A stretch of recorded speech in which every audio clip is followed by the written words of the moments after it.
सबसे पहले तो यही सवाल रहेगा कि 96% की बात हुई है आईएमडी की तरफ से। इससे पहले स्काईमेट की ओर से भी ऑलमोस्ट 93-94% के अराउंड का एक बात हुई है। अल नीनो की बात ज़रूर है, लेकिन सेकेंड हाफ में रहेगा मॉनसून के, ऐसा बताया जा रहा है, और कम असर रहेगा। तो ओवरऑल परिस्थिति सिचुएशन जो है वो थोड़ा सा इंटरेस्टिंग है इस बार भी। राजेश जी। जी, देखिए मौसम का प्रभाव हमारे किसान पर सबसे पहले होता है, क्योंकि आज भी इरिगेशन पर बहुत बड़ा डिपेंडेंस हम बोल सकते हैं कि रेंज का है। लेकिन जैसे बात हुई है, फर्स्ट सीज़न अच्छा रहेगा। फर्स्ट हाफ मीन्स कि बिगिनिंग अच्छी रहेगी।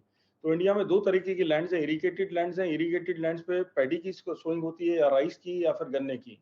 और जो ड्राई लैंड्स हैं उसके ऊपर जनरली कॉटन या मेज़ या दूसरे क्रॉप्स हैं।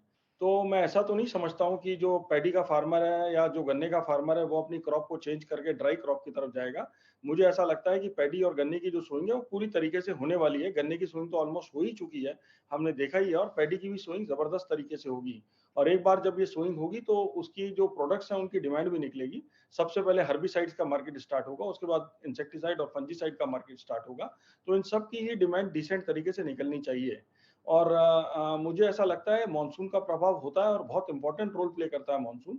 लेकिन अगर रेनफॉल थोड़ा डेफिशिएंट भी है, अगर 10-15% ज़्यादा है या 10-15% कम है, अगर वो सही टाइम पर गिरता है तो किसान के लिए फ़ायदेमंद होता है। अगर उसकी टाइमिंग रॉन्ग होती है तो कभी-कभी नुकसानदायक हो जाता है।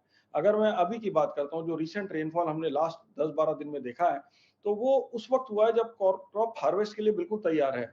तो जिस किसान के खेत में क्रॉप खड़ी है या जो हार्वेस्ट कर रहा है, उन सब ने इसका लॉस दिया है। लेकिन उससे एक आगे जो पोजीशन दिखाई देती है, ऐसा लगता है कि आगे जो नेक्स्ट क्रॉप है, उसको अपना फील्ड प्रिपरेशन के अंदर किसान को आसानी होगी, वाटर की अवेलेबिलिटी थोड़ी-सी और बेटर हो जाएगी। तो हर चीज़ का एडवांटेज और डिसएडवांटेज होते हैं, लेकिन ओवरऑल मैं बहुत ऑप्टिमिस्टिक हूँ, मुझे सीज़न अच्छा दिखाई देता है और अच्छी एक शुरुआत दिखाई दे रही है। ठीक है सर। अब जिस तरह से सिचुएशन बन रहा है, हमारे रूरल जो स्पेंडिंग है उसको लेकर अभी भी बहुत सारी चिंताएं हैं। तो बारिश का अच्छा या नॉर्मल होना बहुत ज़रूरी है ऐसे सिचुएशन में, कि जिससे हमारी जो रूरल स्पेंडिंग है वो और थोड़ी सी इम्प्रूव होती हुई देखने मिले। क्योंकि इकोनॉमिक डेटा भी जो हम देखते हैं उसमें भी ये थोड़ी सी चिंता ज़रूर देखने मिल रही है। राजेश जी, इसको भी थोड़ा सा हमें समझना पड़ेगा। किसान को, क्योंकि जब एग्रीकल्चर से जुड़ा हुआ चिंता होती है, लेकिन ये चिंता अलग-अलग टाइप की हो जाती है। अगर हम नॉर्थ इंडिया की बात करते हैं, तो ये नॉर्थ इंडिया जो है ये बेसिकली प्लेन रीजन है, और यहाँ पर जो ग्राउंड वाटर अवेलेबिलिटी बहुत हाई है। अगर मानसून कम होता है और किसान को पानी की ज़रूरत होती है, तो बोरिंग से पानी ले लेता है। सिर्फ नुकसान इतना होता है कि उसको डीज़ल अपना यूज़ करना पड़ता है, और डीज़ल की वजह से उसकी खेती की जो कॉस्ट है वो ऊपर चली जाती है, या उसका इम्पैक्ट दूसरे इनपुट्स पे आने लगता है। जब वो डीजल में ज़्यादा पैसा लगाता है, तो बाकी इनपुट पे ज़्यादा पैसा नहीं लगा पाता है। लेकिन वहीं अगर हम सेंट्रल इंडिया की बात करते हैं, साउथ इंडिया की बात करते हैं, तो यहाँ पर जो वाटर अवेलेबिलिटी है वो कैचमेंट एरिया से होती है। कैचमेंट एरिया में बरसात होगी तो डैम्स फुल होंगे। अच्छी बात ये है कि इस बार डैम्स में भरपूर पानी है, रीजनेबल पानी है, और ऐसा लगता है कि अगर इनिशियल स्टेजेस में भी बरसात आएगी तो डैम में पानी आता रहेगा। तो ये जो सेंट्रल इंडिया के और साउथ इंडिया के रीजन्स हैं, इनको जो स्पॉट रेंज है, यानी अपने एरिया में रेंज है, उनसे इतना ज़्यादा प्रभाव नहीं पड़ता जितना ज़्यादा प्रभाव कैचमेंट एरिया की रेंज से पड़ता है।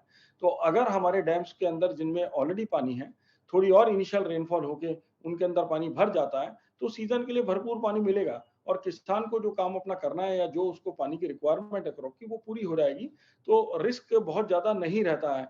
लेकिन यस, क्योंकि पानी चाहिए, बिना खेती पानी के बिना नहीं हो सकती, तो इसलिए थोड़ी चिंता ज़रूर रहती है। लेकिन ओवरऑल मैं बोल सकता हूँ कि अभी तक जो चिंतित हैं इंडस्ट्री को कोई चिंता नहीं है।